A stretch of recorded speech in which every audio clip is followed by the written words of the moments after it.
Okay, everyone, we are now being recorded. So if you wish to turn off your camera or change your name, it's too late. You have been recorded. Sorry, I should have said that before.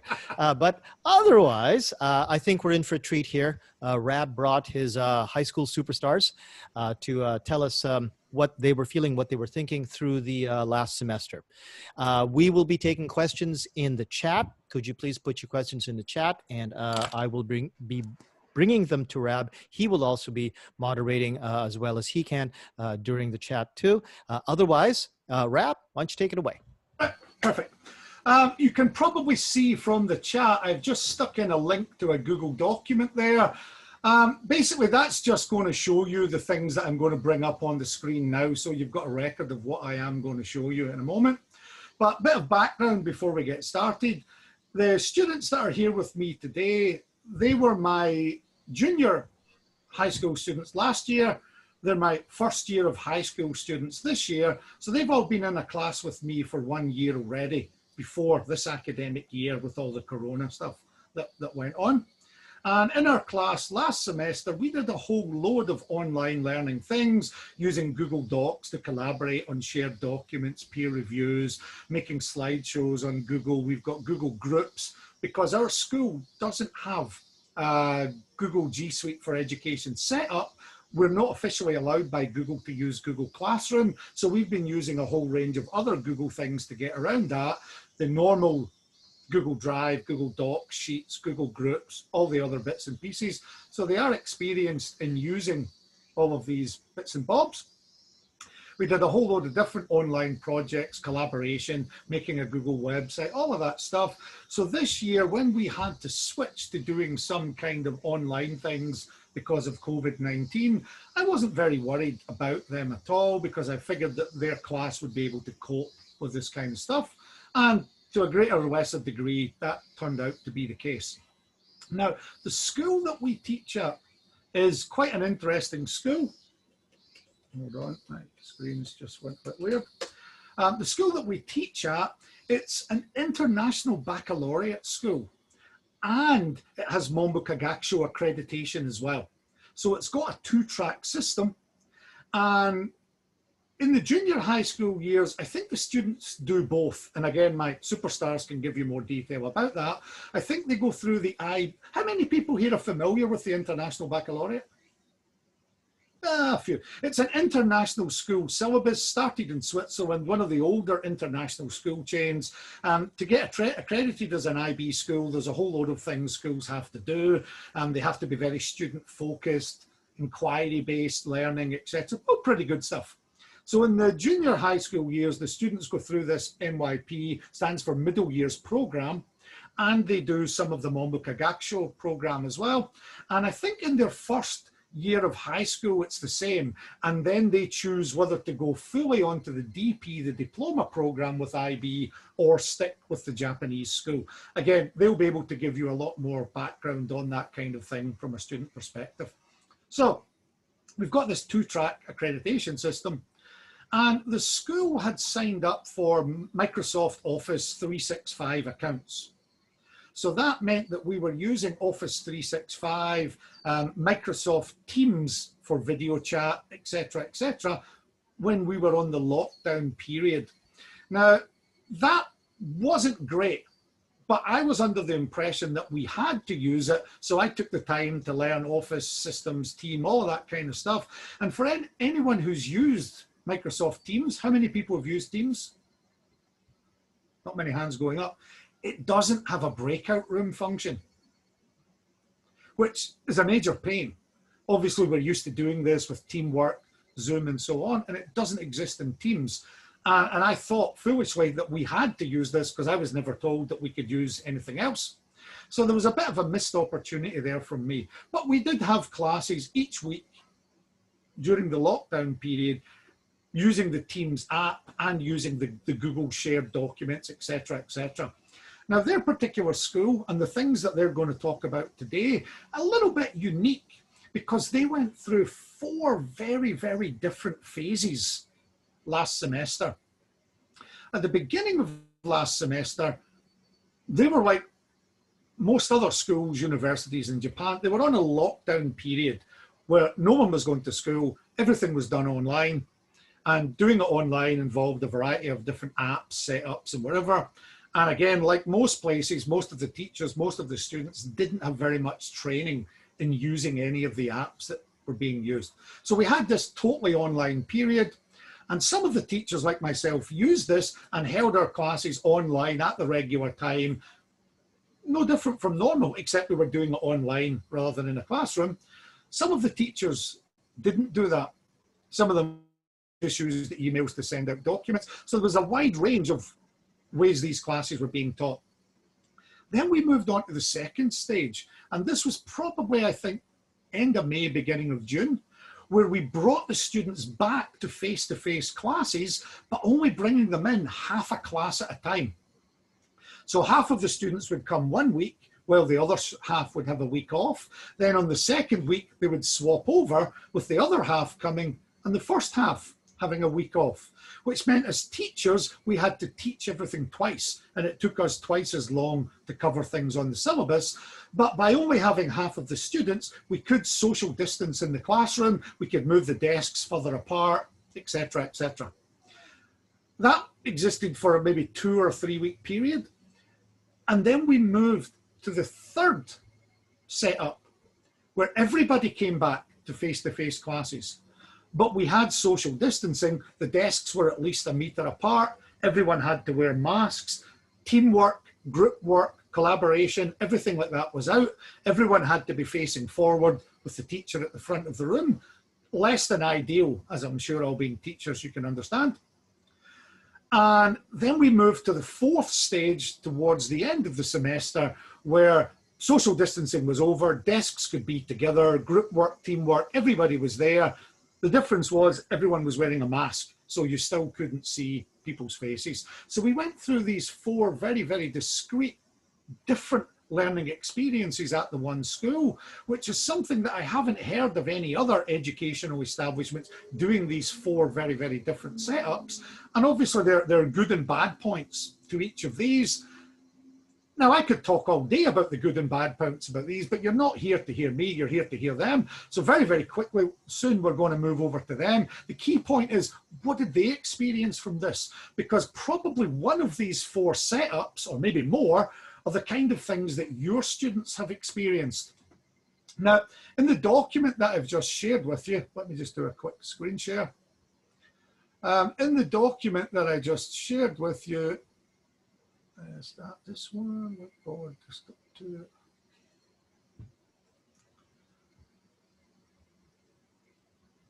Can you guys see the Google document now on my screen? Yes, sir. Okay, so there's a couple of links in here. I've already opened these up. One of them here dates back to May. This was a story in the Mainichi, and it was about how coronavirus was adversely affecting university classes. Teachers were complaining they didn't have much training, etc., etc., etc. And that was the first sign for me, that things are not going so well. The second story was more about school teachers, and it was about how many of them were doing huge amounts of overwork, almost karoshi levels of overwork, because they were still trying to do an old paper-based teaching system and fit it into an online system, which, isn't going to work. And then the third link is this. This was something that I came across on Twitter just the other day. Someone was commenting on this. It was in Japanese. I translated it into English. And they looked at these surveys. Now, I'll go to the third page, which has both of these here. This was a chart with loads of different countries around the world, developing and developed countries, over how much percentage of the time students were using computers at home and students using computers at school. And you can see in both categories, these were 15-year-old kids, in both categories, Japan is at the very, very low end of the scale here. And the second chart that's on here, this is really interesting. They did a survey in 2009, and then they repeated it in 2018 over what percentage of 15-year-old kids were using computers. And Japan is the only country that actually had the scores going down. The 2018 score had the 15-year-olds using less computers and technology than they were in 2009, when every other country is going completely the opposite way. And I thought that was pretty shocking. The two charts which are in the Google document that I already shared with you, these were older charts from 2013. This one here, 16 to 24-year-olds, how proficient they were at using technology. And for us, the interesting part is the hashed mark. And you can see Japan has the biggest hashed mark. This was the percentage of students 16 to 24 who failed the ICT test or had no computer experience. And the black mark is those who didn't even take the test. And again, Japan is the largest here. And the last graph was a TALIS study. This is part of the PISA studies, again from 2013. This was junior high school teachers. What percentage of them reported that their students were using ICT for projects and classwork? And again, of the OECD countries, Japan is the bottom of the scale, less than 10%. So these are a pretty shocking set of statistics. And, you know, when I saw all of that, I thought, well, I wonder how my students are reacting to this. Now, I knew that they had a certain set of ICT skills because they had been in my class for a year. We had been covering these kind of things. Some of them were returnees from international schools as well. So I wasn't really worried about them. I think they'd have been outliers from these kind of graphs. But still, I thought it would be interesting to find out what their experiences were, technology-wise and otherwise, you know, the kind of things that they came up with. And the session that Jose had mentioned was a couple of weeks ago. Most of July, Apple was doing something called the Apple Festival of Learning, and they'd invited Apple distinguished educators to run various sessions, kind of like what the OTJ people have been doing. So I volunteered with 3 of my students to run a session on the students' reactions to COVID. And that was the first time we did this kind of workshop. And I know Adam was there, maybe a few others here today were in that session. And they really liked it. They got a lot of useful information from the students regarding this. So a few weeks later, I guess, when you guys were putting this together, Adam contacted me to see if we'd like to do a repeat performance. And I said, sure, I'll ask the students. They were all very keen to do this as well. So that being the case, it's now time for me to shut up and get out of the way and let the superstars jump on in and strut their stuff. So we've got, I'm just looking on the screen here, we've got Minori here, and Arisa here, and Toko. I think Toko's somewhere. Toko's here as well. I'm not sure who's going to go in which order they do. So I'll move out the way and I'll let them jump on in and get busy. Arisa, maybe you can turn on your camera. Please give me a minute. Sorry. No problem. Guys, so I'm turning it on right now. Sorry. No, it's okay. Shall we begin with someone else then, Rab? Or who's going to start, Minori? Okay, yeah.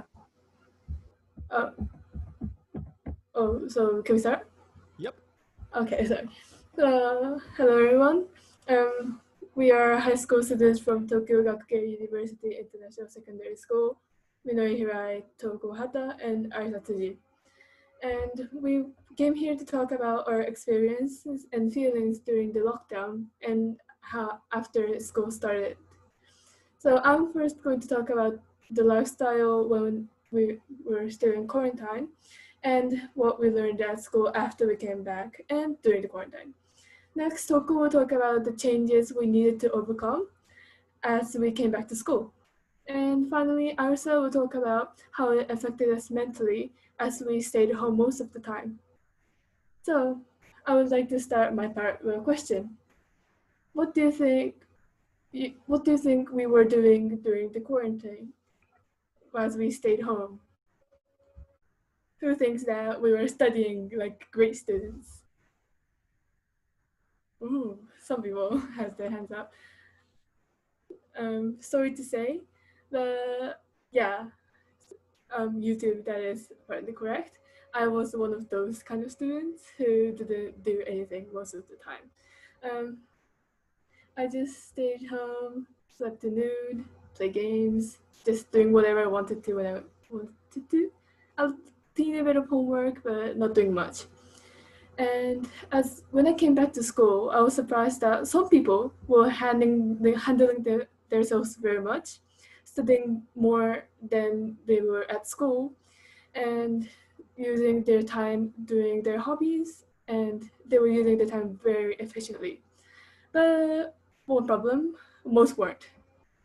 We don't have to wake up because there's nothing that motivates us actually, because there's no school and nothing stops us. And it felt good at the moment, but looking back, I feel that I have wasted my part of my precious time watching games and watching videos online. But at least I was not the worst, because some weren't even attending classes online. At least I woke up to turn on my computer to listen to classes, but some just stayed in bed, didn't even attend anything. And I think that one reason for this is that students, because the classes were recorded and teachers couldn't expect everyone to be there, they didn't take attendance and they always recorded the classes so people could review it afterwards. And even for students, it would be much efficient if we watch classes in double speed and we just keep procrastinating watching classes. And there, because of that, some people didn't watch it until school started, and there was a gap between the students. And if teachers are going to have a video recorded, they should have a time limit for it, so students could watch it. Students watch it. And another reason was that teachers were also unprepared as much as we were. There were no interaction between the teachers and the students. And although we were required to turn on our camera or microphone, because teachers can't force us to do so, most of us didn't. We just kept quiet the whole class, and it was just like listening to the teacher speak, like a bedtime story. And some teachers were using chats and required everyone to answer and gave comments to the comments. And it was a good idea because many people attended that class. Some people still didn't. And because of that, like I said before, there were gaps between the students, and some people were studying very much, some people were getting behind, way behind. And and there were only few classes I really wanted to listen, and I felt that I was actually learning something. One was Mr. Patterson's class, which we regularly use technology. The whole lockdown made me realize that using technology is very efficient even in unexpected occasions. And I I think that's it for me. And next, Toko will be talking about how the changes that we needed to overcome. Thank you. Thanks, Minori. Hi, my name is Toko Hata, and for my part of the section, I'll be talking about what it was like being a student during the COVID-19 outbreak, but after we went back to school. So, I'll be touching upon some new topics, such as the pressure to wear masks in school, relationship troubles with friends, and troubles with transit.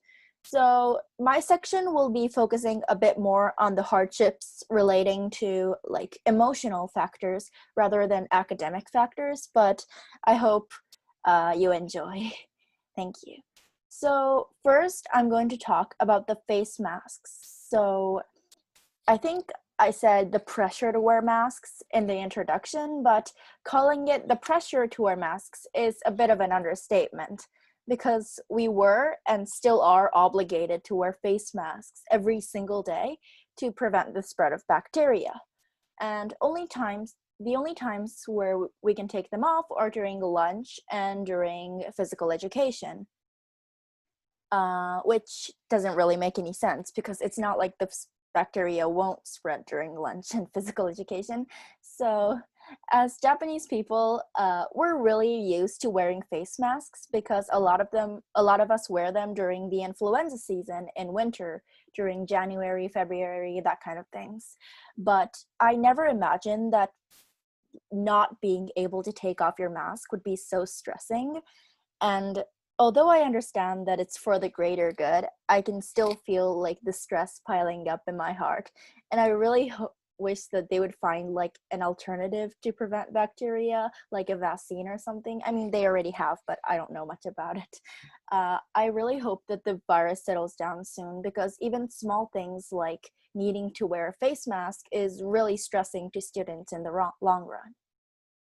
Next, I'll be talking about some relationship troubles that occurred to the students in our grade when we went back to school. So as Rab mentioned, in our school, wait a minute. Oh, I'm so sorry. In our school, we had this system where we had half of the students go to our school in 1 week and the other half go to the school in another week.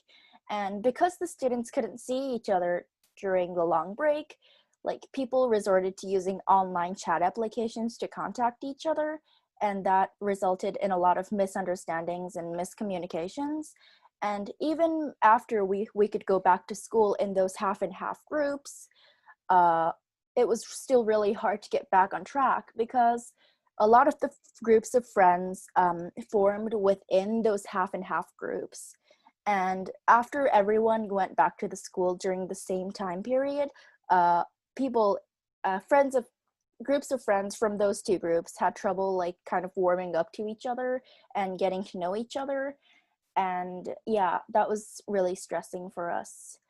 And I think this demonstrates that like the COVID-19 virus hurt students not just academically, but like on a relationship,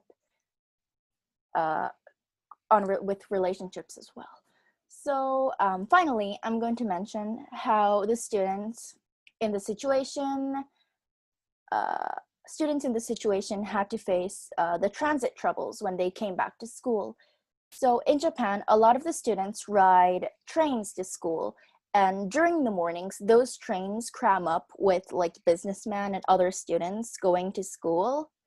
So, and the student stations during this period are really overloaded, and people are really being squashed together, and this is already stressing. Like the fact that you have to be like really close to a stranger that you don't even know is already stressing, but like now it adds like the fear of catching the disease, and that's a lot of stress. And I personally do not ride the train. I walk to school, but like I can see that a lot of my friends are being really stressed about the situation. And yeah, so that was it. Throughout my section, I've talked about the things that occurred during the outbreak and how they affected or still affect the students.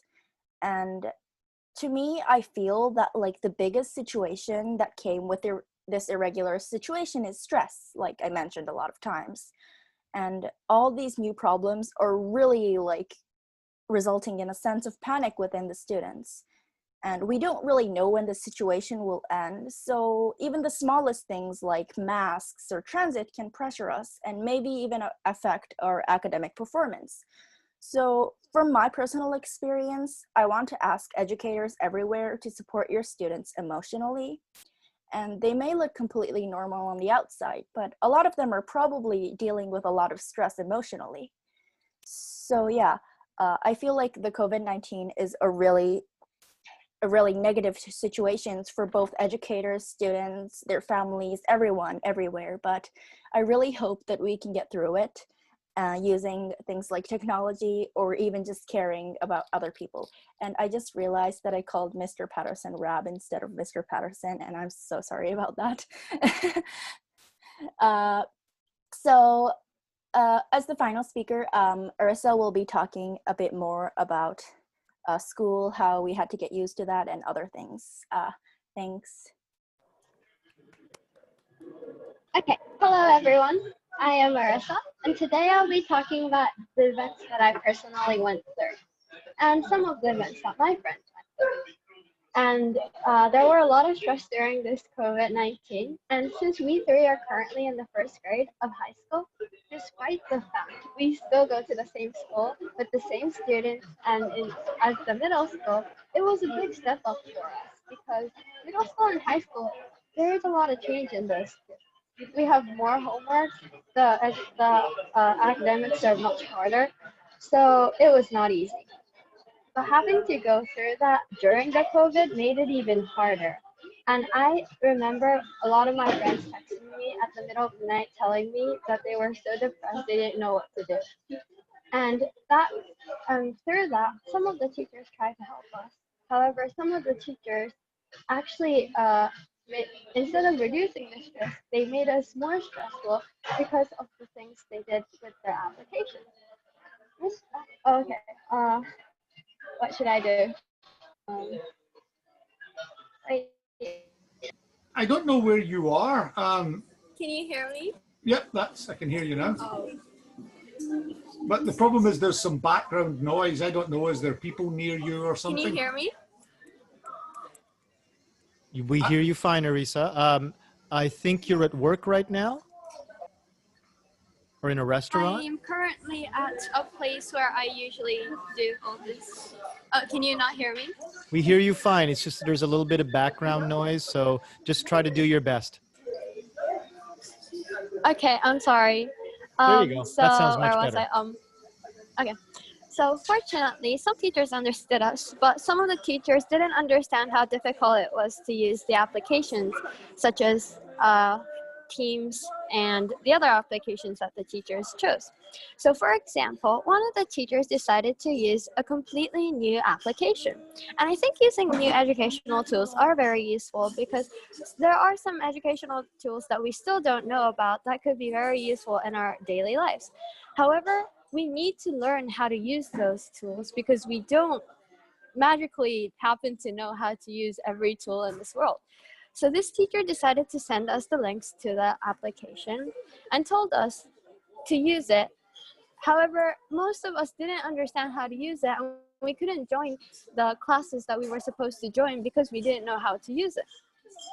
And instead of that teacher trying to explain to us how to use it from the second week, he just kept on going. So some of my friends got an automatic 0, including me, and that's what I did not understand. And from that, I learned one lesson. That lesson is that since everyone is going through this stress, we need to be more caring. And I know teachers are caring, such as Mr. Patterson. However, we tend to forget when we're all stressed out that other people are also having their stress. And being kind is not that easy because I myself went was really angry at my mom a lot of times during this COVID because I was stressed myself. So if I were to say something about this COVID-19 experience, it made me mentally stronger. But at the same time, I learned that hearing some teachers comfort me, telling me to take things easy helps a lot. Soothing words can help when we're beyond words, when we are at our tipping point. And it is important for us to be punctual and serious at all times. But at these times, hearing that you are by our side to help is a big help for us. And when one of my teachers told me that she was by my side and that she would help me at any time, just hearing those words made me so much better. So if you were to take one point from my presentation, it is my plea to you to comfort your student as much as possible because it helps. Sorry, my voice was not very good, but thank you for listening, and this is the end of our presentation. Thank you. It was fine, Arisa. Well done. Okay, so we have a question in chat. You can keep putting your questions in chat. If you would like to raise your hand using the raise hand button in the participants list, I will try to moderate. Rab will try to help me moderate, and we'll try to get your questions out to the students. We'll start with the one question from Shirley Young. So, ladies, superstars, how would you suggest educators help students to be more socially connected? I assume all of you already know your classmates, so you have an advantage over some students who are first years at new schools. Are there any apps or activities, behavior that would help students feel more socially connected? May I go first? Certainly. So in one of our classes, we have a thing called homeroom. I think many of your universities have it as well, but in our school, we have homeroom. And in one of the homeroom, the teacher used Zoom, and we did like this thing where we drew pictures together. And so the teacher would say a picture, and there would be 4 teams. I mean, the teams can be anything, but there would be 4 teams, and the teacher would say, "Draw this," and then we would draw, and then like, I don't know, see who can draw the best. And like, I think it's those like, at first when we heard of, yeah, at first when we heard about this game, we were very skeptical because it sounded like a game that an elementary schooler would do. But after doing it, it was much fun than we expected. And from there, we were able to get contact of each other because there were some people that we had never talked to that were in our class. So that made us more connected to each other. And since we had not talked to many people before that, since we were all by ourselves at home, it really helped us communicate, and it really helped me emotionally as well. So I think those games that we do when we were in elementary school, like say it and draw it, and those games really help a lot. Toko, Minori, would you like a turn at answering that question about how the teachers themselves can help you feel more socially connected? Oh, Togo, would you like to go first? Oh, okay, thanks. I'll make it quick then. So it's kind of similar, but like from like an academic standpoint, I think if the teachers give us like time to discuss in class, like even if it's online, like just discussing with the people around you, I think can like, you know, help us warm up to each other. And I think like we don't have it in Teams, but in things like Zoom and other applications, we can do breakout rooms, and with that we can discuss with other students, and that's like I think something that would help us feel connected even during like a long break. And I think also like things like SNS or like messaging apps would help people connect, but like I mentioned, like those things can really cause miscommunications because it's only words and like smiley faces. So yeah, I think we have to use both words and like talking to each other online if we want to, you know, establish good relationships at home. Okay. Can I just follow up there, Toko? So Mhm. actually, my question was originally for you because it was your section when you were Right. talking that I made the question. Mhm. So I'm curious, Arisa mentioned that she spoke to people that she normally wouldn't interact or hadn't interacted with up until now. Did you think that there was an advantage? I realised that you weren't using breakout rooms because Rab said Right. he didn't use Zoom. I'm assuming other teachers didn't either. So did you find that whatever method you were using to interact with other students that you wouldn't normally interact with, that was actually an advantage of doing online classes, that you started to make connections with people that maybe you just hadn't connected with in real time life up to that point? Well, yes, because like I don't think if this is a good answer for the question, but like when we're doing it academically or when we're doing it online, we're kind of forced to interact with people we wouldn't normally interact with. Okay. And like at first that sounds like a really bad thing, but it's actually good because when we're in a physical classroom, we tend to just go towards people we already know. We Mhm. always sit with the same people, talk to the same people. So I think like that obligation to interact with other people was actually really wholesome. So maybe I hadn't thought about it, but maybe that's actually like a benefit of doing things online or doing things during the break. Yeah, maybe. Okay. Thank you. Lovely answer. Minori. I just wanted to say that because my teacher was new to our grade, like we haven't met him, although he was in the school before. He tried to interact with us as much as he can using Teams, and he once tried to play the game Werewolf, if you know that, online, where we discussed with each other and tried to kill the werewolf, and which was for me a bit boring because no one spoke. But on the other hand, he tried to interact with us in other ways too, such as like asking stories using his email account, or he gave us forms to answer every week. So we have to write something inside, so like a song that we like to listen, or a story that we could talk about. And that really helped us communicate. Although he didn't require us to write our names, we got to know the teacher very well.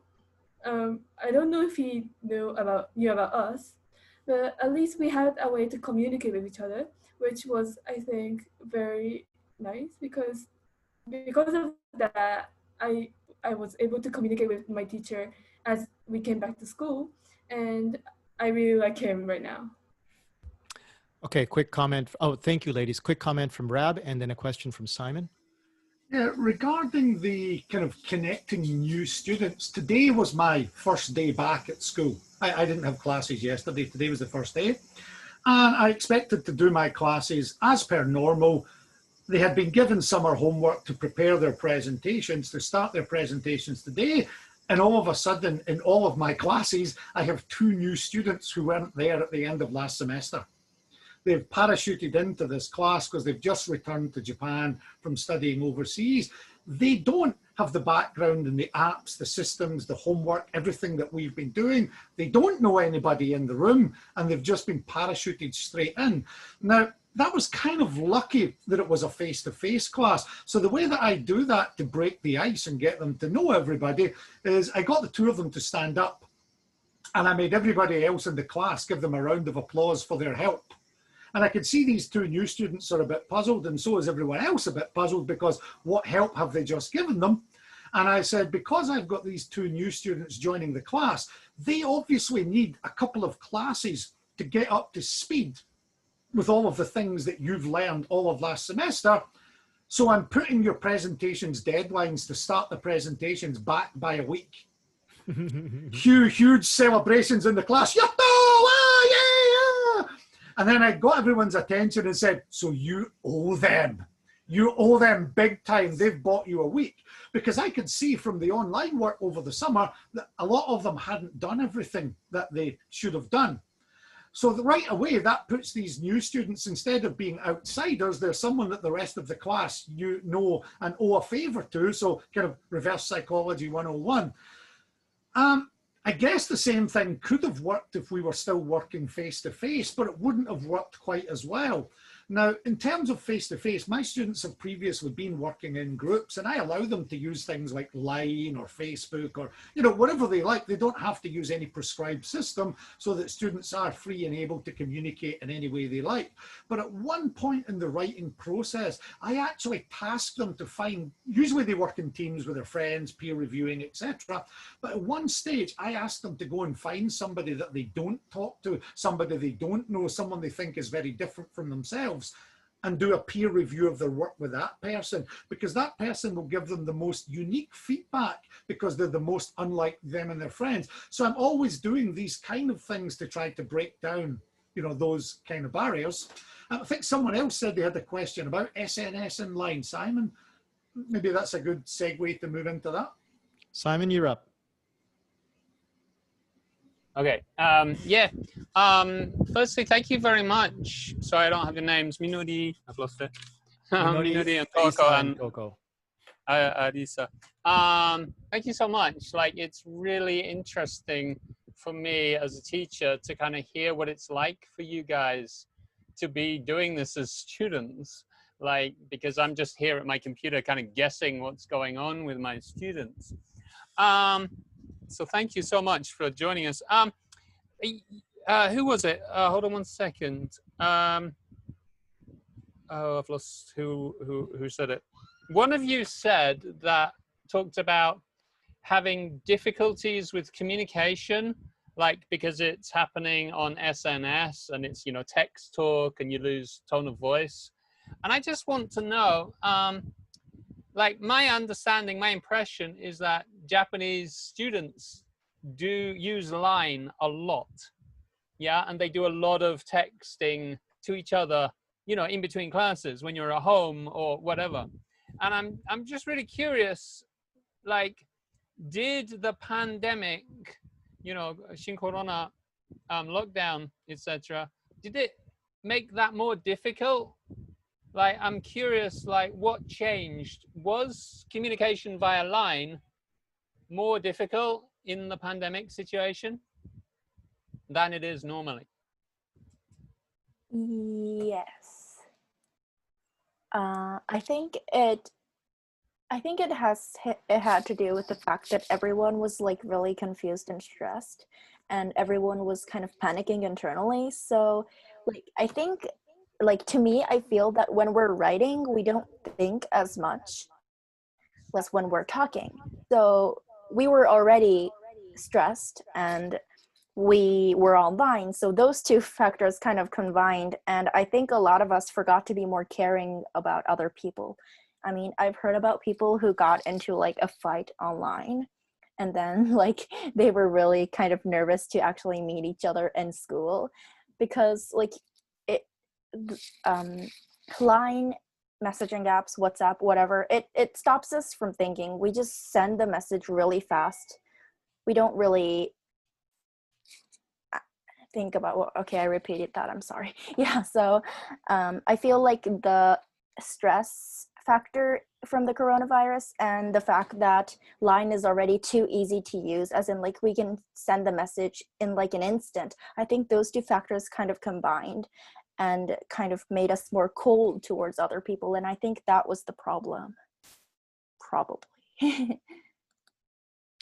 I encourage all of you to take this opportunity to ask questions of these lovely young ladies by raising your hands in the participants list. And we have one question from Shirley that still remains. This was asked in chat around 6:06, ladies, so I'm not really quite sure the context, but Shirley asked, and Shirley, you can feel free to follow up on this.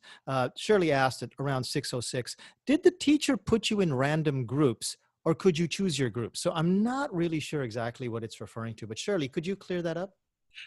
Yes, when Arisa was speaking, she mentioned that so this was connected to what I asked earlier.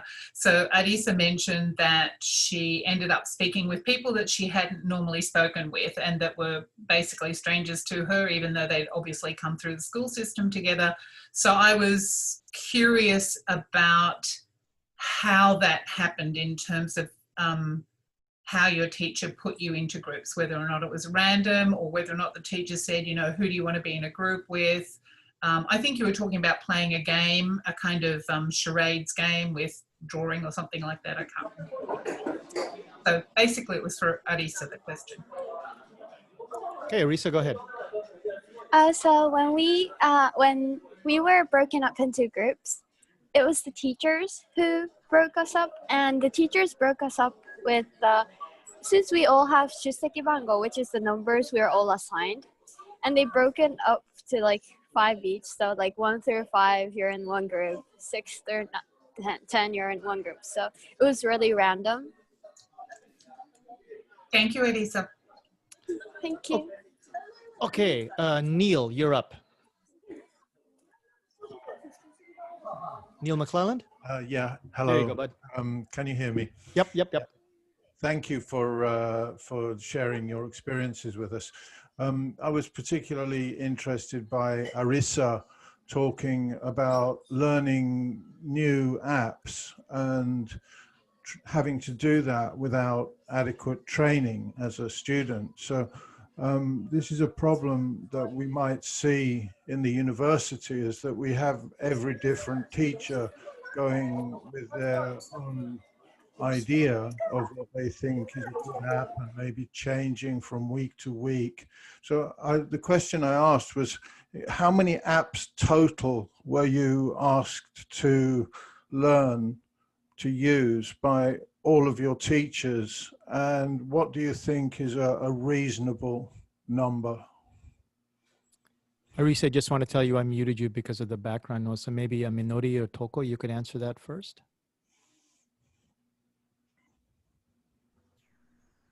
Okay, I'll try to answer that. For my classes, I take different classes from Arisa, and for most of my classes, Arisa takes classes from like English, mostly English classes from some are English teachers, and it's more like international-ish. I'm not sure if I'm explaining it properly, but I take the Manbukakusho, the Japanese style classes, and for my classes, they didn't even use apps for to tell the truth. We didn't do much in class, so maybe Toko would have a better answer for that. Okay, so I think like from the amount of the apps that we had to learn, like the number I think wasn't that big. We had things like Teams, Canvas, a lot of Google stuff, but like it's not like the number of the apps were a lot. It's I think it's more has to do with the fact that like some of those apps were really complicated. Like Teams, for example, has a lot of functions. So even though it's like one app, we had a lot of things to learn.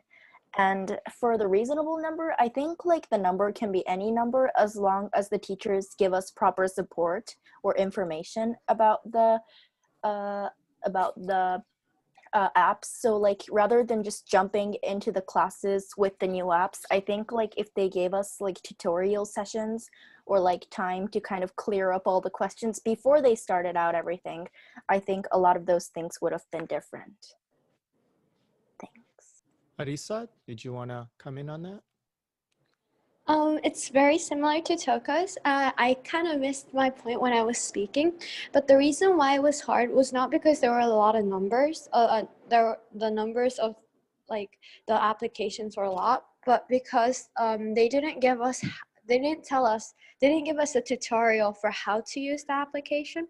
So I think if they were to improve on that, it would be that maybe they can give us like a little tutorials on how to use the application. Thank you. You're welcome. Risa Ikeda, would you like to ask this question live, or would you like me to try to ask your question for you? I can try. Okay. You say Teresa or Arisa. I'm like, oh, is it me? But now it's actually Arisa. Sorry. It's okay. Sorry. Okay. No. Things happening. I'll do my best. So I've been asking this question about, there's no absolute answer, like which is better, right? The face-to-face. Obviously, there are pros and cons to each, like the face-to-face and the online. It depends on how comfortable you are with the technology, for the teachers and for the students. But I'm in a dilemma where it seems like there's information where people are pushing for the face-to-face, but I'm kind of leaning toward the online, so I want to gather different opinions. And if the students had any thoughts about, I think it was Toko, she said that wearing the masks was uncomfortable, or the commute was uncomfortable, but then also Arisa was talking about the apps were maybe difficult to use. And so there are a lot of different kinds of problems and pros and cons to each, but if the students had any thoughts about, in the long run, like which is more tolerable? Are you going to get used to wearing masks and distancing, but you can see each other? Or do you think it's easier in the long run to get used to using the apps and not seeing each other and trying to do things that way, if there's one way or the other? Or if you have different thoughts about each one, that would be helpful. Is that clear enough, do you think, as a question? Toko, why don't you go ahead? Oh, okay, I'll start then. That's really hard question. In the long run, I don't know. I think like I've been seeing a lot of things that are really convenient with using online classes. And to be honest, to be completely honest, what I want to do is have some of the classes online and then some of the classes like physically, because I think like that would kind of take the pros of both. But if I had to choose one, I would probably still pick physical class, because I think like there's a lot of things that you can't do unless you meet the person physically. If you like meet your students or your teachers physically, like it's not just academic, it's also related to like the atmosphere and things. But there's a lot of pros with the online classes too. So like, yeah, this doesn't answer the question, but I want teachers to both have online classes and then have physical classes to kind of cover up the things that they couldn't do in the online classes, because there's really benefits and benefits and disadvantages for both. Right. Sorry, that doesn't really answer. No, that's helpful. Yeah, I feel like the same way. So I'm glad to know that you have that opinion. Thank you. Arisa, did you want to give your answer for that? I would choose to do it physically just because when I was doing it online, I felt like whenever we had questions, we couldn't ask them. I mean, teachers would check emails only once a week or so. So even if we asked questions, the reply would be so late. And some teachers didn't even check the emails. So whenever I have a question, when we're there physically, they would answer you automatically and I would get a better understanding. And since the teachers would be able to see our reaction, they would know where to dig deeper and where to just go on.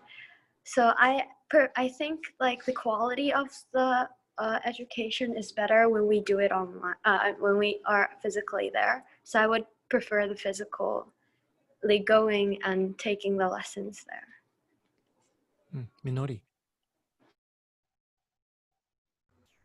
From my point of view, being able to use my own time during online classes is a good thing too. But I also agree with the other two, and I prefer physical classes because, unlike Arisa, I don't have the courage. I don't have the courage to actually email someone. I would rather walk up to them and say hi. So it's much easier to do that for me. And when I didn't understand some of my homework during the online classes, but I didn't get the courage to ask the questions, and I just did it without actually knowing what to do. So physical classes are much better for me too. Okay. Rab, comment from you. A few people had mentioned about university classes and some parents pushing, especially for the first year students, to have face-to-face ones. And a few people had mentioned about line. So bringing in an example from one of my online freshman university classes, a big problem that came up there that doesn't exist with the school classes is in the school, they've all gone through more or less the same learning experiences in the previous year getting there. Freshmen, they're from all over the place. Some of them are Japanese from international schools who are tech savvy. Some of them are Japanese from Japanese state schools who don't even know what a laptop is. Some of them are very used to using Line on their phones. Some of them are coming from countries outside Japan that they don't use Line, they use WhatsApp or something like this. So there's a huge mixed bag and they've never met each other. So when I put them into groups to work on their team project, I would get at least one group in each class. Someone would be emailing me that the other students in their team either were not answering text messages or Line messages or emails or whatever. And sure, some of them might have been lazy, but my bigger thing is some of them probably are not experienced in using these particular apps and they've never had any face-to-face time to actually bond. Whereas with the students at the school, they all know each other from other classes. So if they have to switch to using a Line or an SNS, they already have a framework of already knowing each other, already having met, to build that SNS on in a way that, say, freshman university students wouldn't, in a way that the new students who arrived in my class today wouldn't have. So there's a whole load of different variables here. And, you know, for my own particular setup with these particular students, I would be happy to do it online all the time. But for other teachers who are new to them or students who are new to the group, that's not going to be a good solution. So I don't think it's easy to come up with a one-size-fits-all solution here, unfortunately. Okay, we have a couple questions in the slot. One is from Patrick Judge, so get ready, Patrick, and another one from Shirley in chat. I encourage everyone to bring your questions forward. Patrick, go ahead. Thank you. I think it was Arisa who just mentioned that some teachers didn't respond by email or some other communication method quickly. I wonder about the opposite issue. I'm a university teacher, a part-timer at 3 universities. I have 450 students, and I was getting between 10 and 70 emails a day at peak periods. Emails, Line, text, or LMS internal communications. And I felt a certain level of pressure because it would never be off, because some students are so, as we all know, are hard to reach. in this environment. A student who hadn't shown up in 4 weeks suddenly wants to know about a project. Even if it's at 11:30, I want to respond to them because I may lose them otherwise. Now I'm wondering from the student point of view, did you feel, because we're no longer in that 9 to 5 setting of a classroom, did you feel any pressure to work around the clock or not to work around the clock? But did that change in the synchronicity or asynchronicity give you pressure? Because suddenly your teachers might expect you to email back, or a project is due, you know, you might have to work on it in the middle of the night occasionally. Did you feel that? I mean, maybe from a student perspective, it's not so much, but from a teacher's perspective, I really felt that pressure of never being off. Okay, who wants to go first? May I? Of course. So, Mr. Patterson mentioned earlier that the teachers were working at a Karoshiro level. And I agreed to that because I saw some of the people I know that are teachers that worked in that Karoshiro level. But at the same time, I myself felt like I might be over exaggerating, but I myself felt like I was working in a level where I had never imagined myself working in. So my schedule at one point, since there were so many homework that was given to me all at once, I was working from 4 in the morning till 12 at night, having only slept 4 hours, because the teachers would give us all the homework on the same day, and it would be due like the dates would be all the same, and some teachers would be like, do this today, within today, by 12 p.m. So some of us did have other things to do, because we're not only taking one class, but we're also taking other classes. So when we were giving homeworks at the same time, there were times when I thought like I was so overwhelmed that I did not know what to do, because I was working all day. So I think when I was texting my teachers, I tried to text during the day, and I did try to limit my studies during the day so that I would have time for leisure activities to reduce my stress, but it was just impossible. So I think it was the same for us, because I saw a lot of my friends texting me at middle of the night saying I can't finish my homework. So I think we also had the trouble of not being able to get the time we need for ourselves. Okay, Minori, Toko.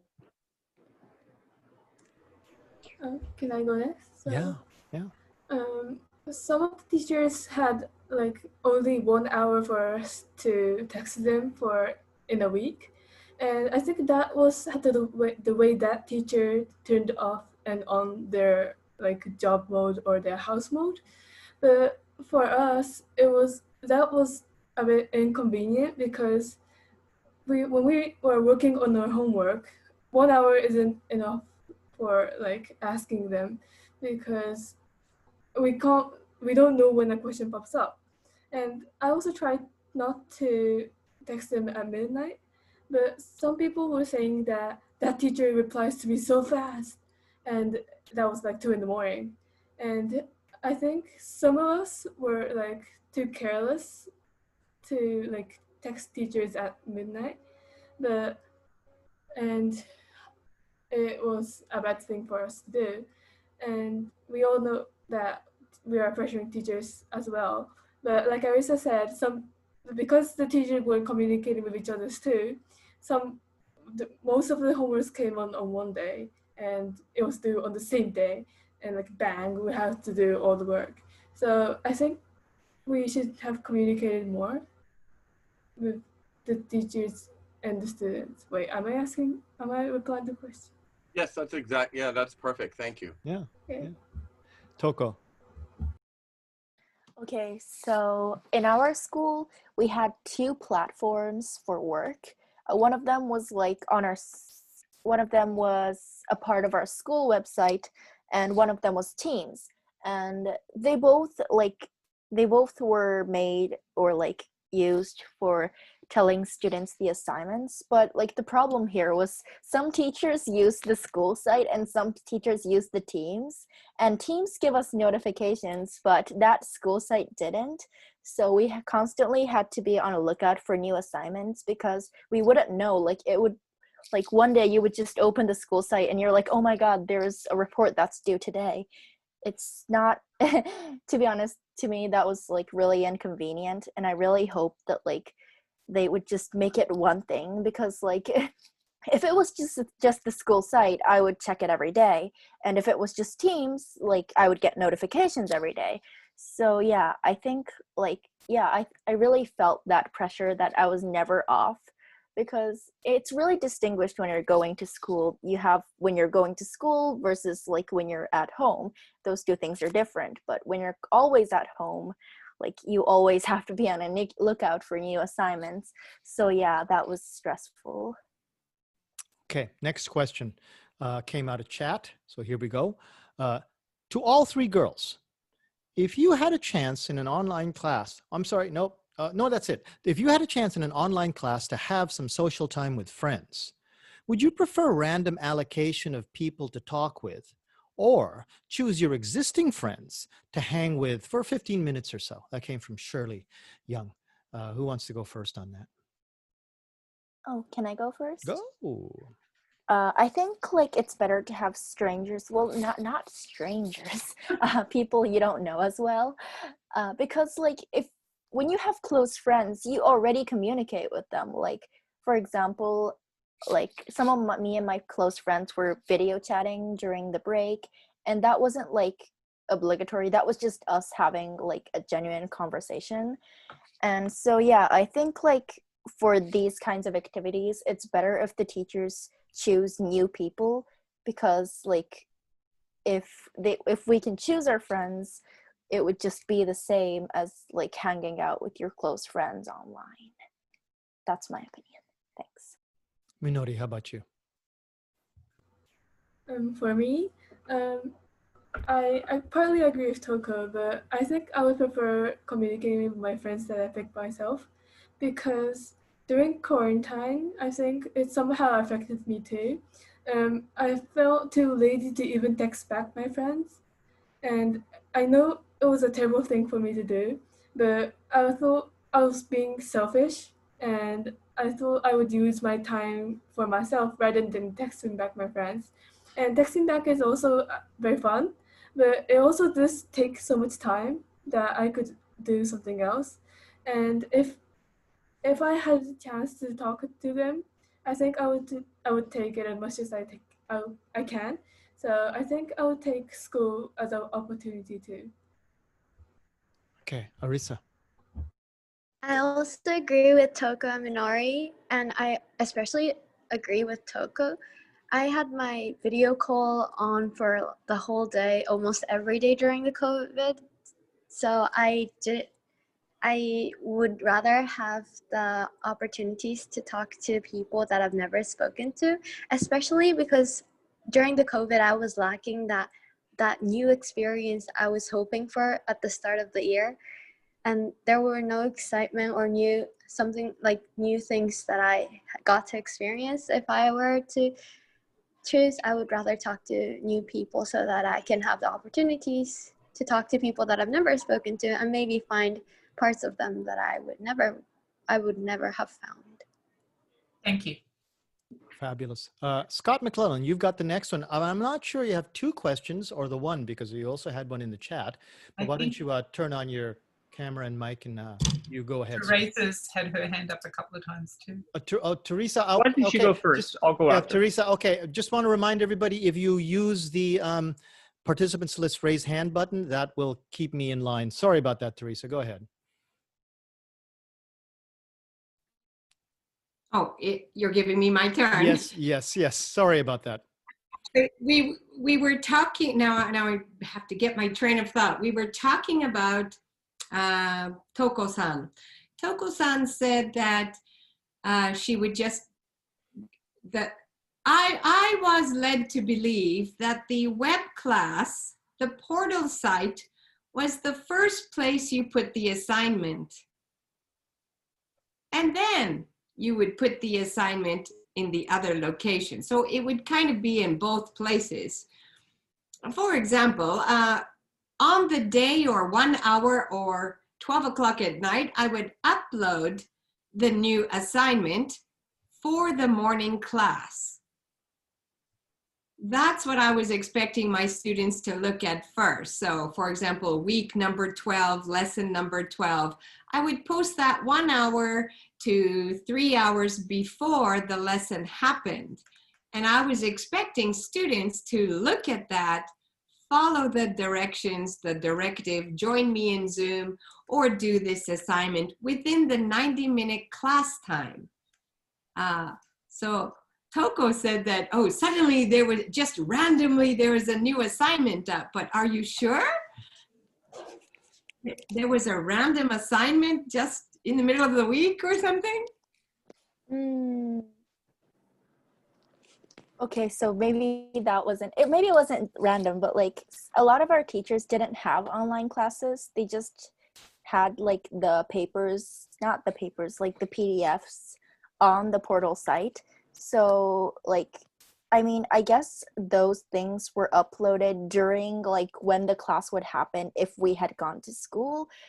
But I don't know, maybe it was just the fact that I wasn't really checking that well, but I think like sometimes they had these PDFs that we had to look at for class, which we didn't have.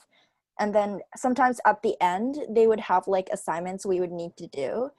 And sometimes we didn't see that. So I think it's less, I'm sorry. I'm not No, like, you're okay. You're okay. Just, I was wondering why some of my students wouldn't come to my Zoom, or some of my students didn't respond to my question, because I would say, where is everybody? And I would be waiting during my 90-minute class, like Monday, 3rd period. And every week I made sure I was there. And there were still students missing. And I'm like, what? I thought this was what online lesson was. The students were there at the 3rd period during my class, not just randomly during the week. Right. So yeah, I think for like the classes, the online classes, that's I think like a kind of a different problem from what I was kind of talking about, because my point was for the classes that we didn't have video classes for. But yeah, I could also see like some of my friends that weren't participating in online classes during the scheduled time. Yeah, so I don't really know the reason for those things, but one time I missed class because I overslept, so maybe it also has to do with the fact that like our schedule becomes really unbalanced during the breaks, and sometimes we sleep until like noon or stay up really late. So maybe that's the problem. I don't know. I'm not like a grade A student. I don't check like my platform every single day. Well, I think you should be a grade A student. Teresa, is that okay then? Did you? Yeah, I Okay. guess I was expecting all the students to check, their lesson period. So I guess some people were not checking. So, Could be. Okay, thank you very much. Okay, Scott, you're up, bud. All right, what was I gonna ask? Oh yes, what can teachers do to make students feel more comfortable as we return to face-to-face teaching? Like, what can we do to make you feel more comfortable in the classroom? And also, do students really follow social distancing guidelines, 1 meter apart, et cetera, mask on all the time, or not so much? What's the truth? Minori, I'm gonna make you answer that first. Okay. For the social distancing, for my class, like my class was consisted by the quiet types, and like although we hugged each other when we met, because we were apart for like several months, and at least that was the better class. For the worst class, they eat together, like facing each other. And although teachers tell us to stay apart, some don't, like totally ignores it. And as for teachers making students comfortable, I think teachers can like because we are so confused about what is going on, they could make clear what we should do and what we can do. And when teachers just say, just read this, just read this to next week and try to think about it. Like most people won't do it and just keep feeling uncomfortable because they don't know what to do. And for me, maybe it's just me, but for me, I'll feel most comfortable when it's clear what I should do. And I'm not sure if I answered the question properly, but yeah, that's it for me. You did great. That was very good, thank you. I was thinking more comfortable in terms of COVID, like in the classroom, your personal health. I don't know, like the teachers always wear masks, and they're in the beginning they wore face shields plus masks, and for me I didn't feel comfortable with that, although it could like make me infected if the teachers don't wear it, because the teachers were to like, if I felt so apart from them, and before health I just couldn't relate to them as much as I did before. And for some of my friends, they felt like uncomfortable when teachers spoke loudly right in front of them. So maybe keeping a small distance could be the key. Maybe the other two might have better answers. Arisa, how about you? I was honestly thinking about this question for a while because I was asked this question by one of the teachers I know of, but I actually don't know what the teachers can do to make us feel comfortable apart from wearing masks and trying not to speak too loudly, as Minori said. But as for the social distancing, currently in our school, I think we do have the social distancing that we need. Sometimes we do get out of hand and we do physical activities, such physical education, and at those times I feel like it's a bit violating the social distancing. But apart from that, I think we're doing good. For about the first question, I agree with Minori. I think all teachers can do is to wear a mask and try to keep distance from us. And Toko. That's a hard question. What teachers can do? I think, like, as I mentioned before, I think emotional support is really important. So, like, staying really far away from students, I think wouldn't be, like, the best idea. But, like, still, it's obligatory to wear masks and stay away because it's social distancing. That's a really hard question. I think, like, even if the teacher is kind of far away, just like presenting in front of the board while everyone is kind of like on the back of the classroom, like if they, I don't know, if they like tell jokes or like tell like really happy stories, I think that would help us feel like closer to them emotionally, while also kind of being away like physically with the face guards and everything. Yeah. So as for like if the students actually follow the guidelines, everyone wears masks. That's not really a problem, but I think a lot of us are really like close together, especially like when we're taking stuff out of the lockers and things, like we're really squashed together. But that can't be helped. So I think we're trying our best to stay socially distant, but I think some things like are just not like in our power, maybe. Yeah, thank you. Rab, you have a comment? Yeah, when we started the social distancing, the teachers were given these plastic face shields and told to wear a mask. But the combination of the two was unworkable, because if you're wearing a mask, the face shield steams up and I couldn't even see my own laptop, never mind the students. So I had to make a call, one or the other, and I thought the mask was probably safer. So I made that decision.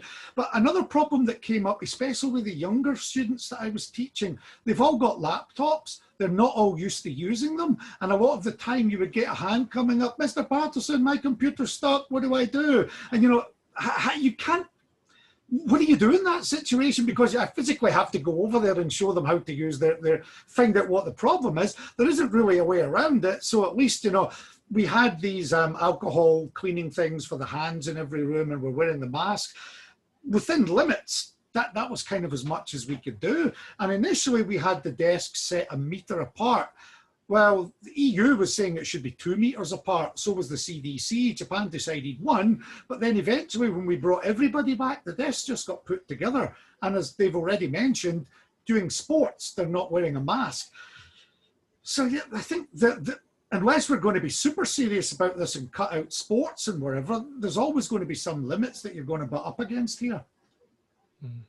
I noticed that we have about 10 minutes left, and because of the way these recordings go and the fact that there's another session right behind this one, Scott's session about safeguarding the classroom, I wanted to make sure that we take this time to everyone unmute your microphones. I really want to give these girls a round of applause. I think this has been a fantastic, really useful session. Thank you, ladies. Thank you. You guys have really helped us, I think, bring a lot of perspective to the way that we treat our students. And I sincerely want to thank you. And there are no other questions. And I know that it's kind of selfish of me to ask this question, and also repetitive because I've asked you this question before, but some of these people here haven't heard this. And I think this is one of the things that kind of struck me the first time I had a chance to talk to you. You know, it was a question that I asked that Rab helped me elucidate. I want you guys to think from a scale of 1 to 10 to compare your last semester before COVID and give that a number, number 1 being lowest and number 10 being highest, to compare your last semester before COVID and then give a number to this semester that you just had with COVID. So first, ladies, so we'll go quickly in turn. We'll go Minori, Toko, and then Arisa. How was the semester just before we ran into the pandemic for you? How much did you like it on a scale of 1 to 10? Minori? As for me, I really like school. I mean, school is one of the places that I feel like home, except for home. And I like school so much, I'll give it a 9. Like nothing can be perfect, so I'll give it a 9. So and for the COVID-19 stuff, I feel that we couldn't interact with each other as much as we could have. So I think I'll give it a 7. But I think I was able to talk with my friends, teachers, although we had some issues. And it was nice to be able to go back to school and meet my friends after a long time. So yeah, I'll give 6, 7-ish. Yeah. Toko, so the 2 numbers, pre-COVID and then post-COVID. Right. I don't remember what I answered last session, so this might be different. Okay. But I, like Minori, really like school, and I think it's like really a good learning experience for me, and I can meet a lot of like really talented people who I can really look up to and learn from. So I'd say 8 for post and not post. Pre-COVID? Yes, that. And after the COVID, yeah, it was really stressing, like I already mentioned. Stressful? Yeah. Stressful, like I really mentioned before. So I'd give it a 6. One of the things I did like was like that the school made the time to go to school a bit later to avoid like really full transit. So I could wake up a bit later. So I like that. Yeah. Arisa. For the pre, I would give 9 like Minori because school is something I look forward to every day. However, during the COVID, it was very stressful in many ways. So I would give it a 5. I'm not correcting you girls or anything. You certainly have your own opinions. But one of the things that struck me when I first asked this question, was that all 3 of you are actually answering post-COVID with the number of around 3 or 4.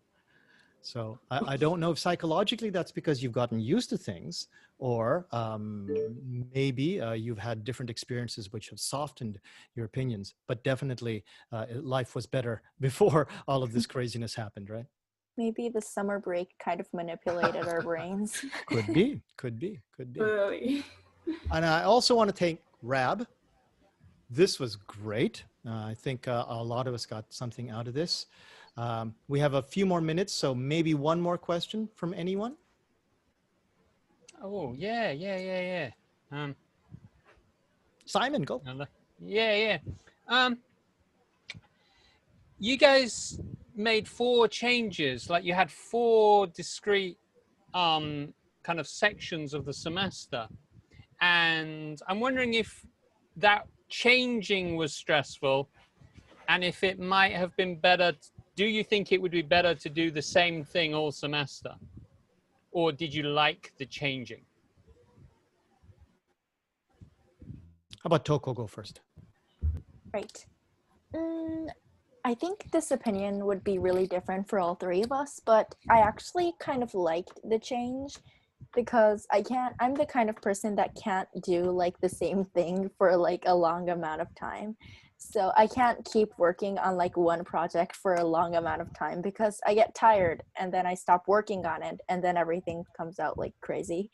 So like I think having a lot of small or even like big changes throughout like weeks, months in the semester was actually kind of refreshing, and I actually kind of liked the experience. But I think some people really found it stressful. Minori. I would say that I didn't like it that much because like it changes every time that I finally made my own rhythm of life.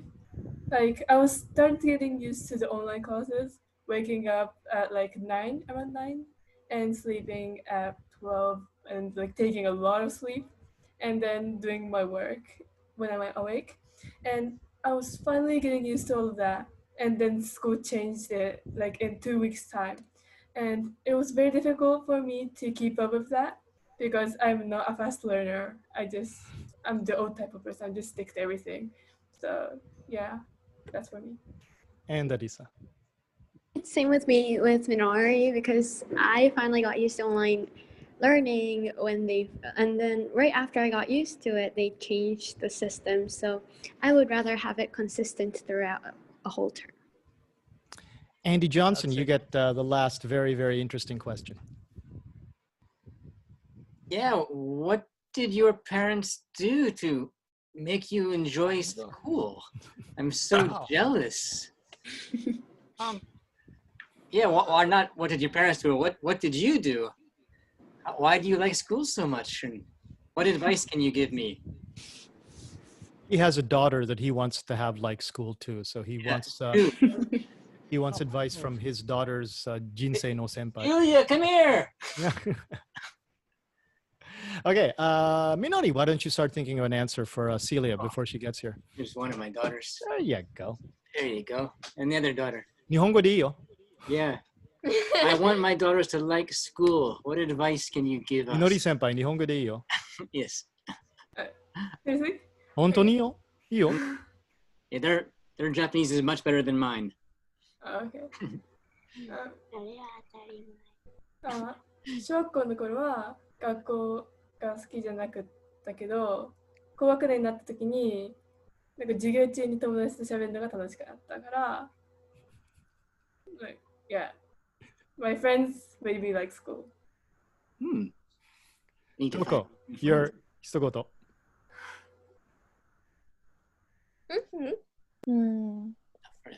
難しいな。